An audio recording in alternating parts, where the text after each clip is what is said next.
सुमनस वंदिति सुंदर माधव चंद्र सहोदरी हेममये मुनिगण मंडित मोक्ष प्रदायिनी मंजुल भाषिनी वेदनुते पंकजवासिनी देव सुपूजित सद्गुणवर्षिणी शांतयुते जय जय हे मधुसूदन कामिनी आदिलक्ष्मी सदा पालय माम्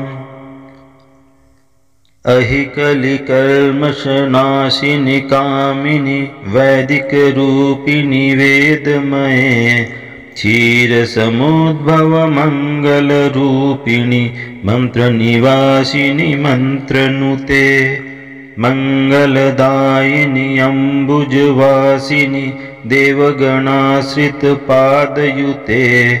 जय जय हे मधुसूदन कामिनि धान्यलक्ष्मी सदा पालय माम् जय वरवर्षिणि वैष्णवी भार्गवी मन्त्रस्वरूपिणि मन्त्रमये सुरगुणपूजित शीघ्रफलप्रद ज्ञानविकासिनि शास्त्रनुते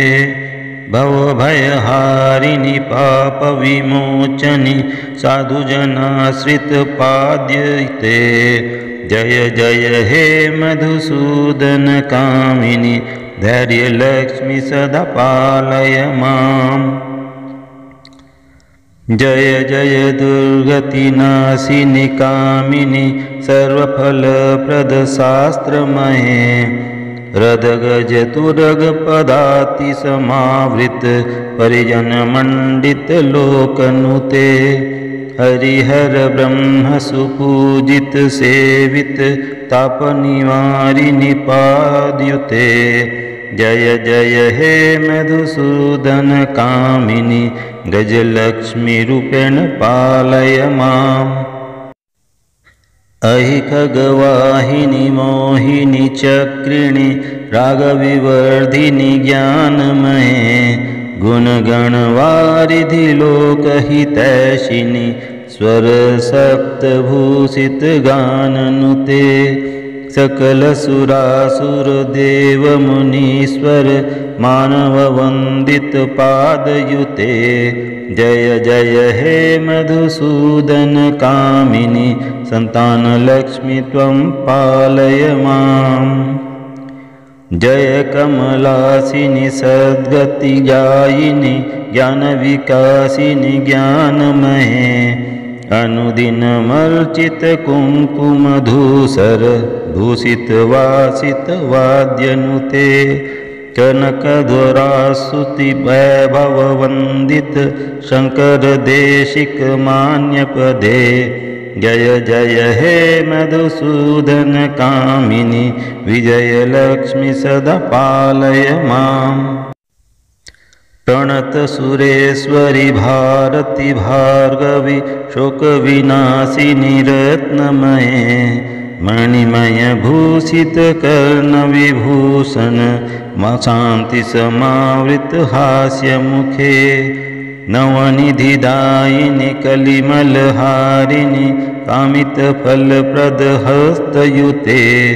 जय जय हे मधुसूदन कामिनि विद्यालक्ष्मी सदा पालय माम्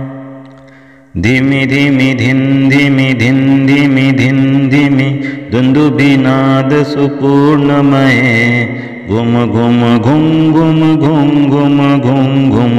शङ्खनिनाद सुवाद्यनुते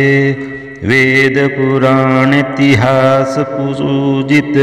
वैदिक मार्ग प्रदर्शयुते जय जय हे मधुसूदन कामिनि धनलक्ष्मी रूपे पालय माम्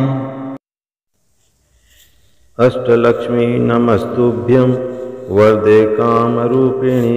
विष्णुवक्षस्थलारूढे भक्तमोक्षप्रदायिनि शङ्खचक्रगदाहस्ते विश्वरूपिणि ते जयः जगन्मात्रे च मोहिन्ये मंगल्यं शुभमंगलम्।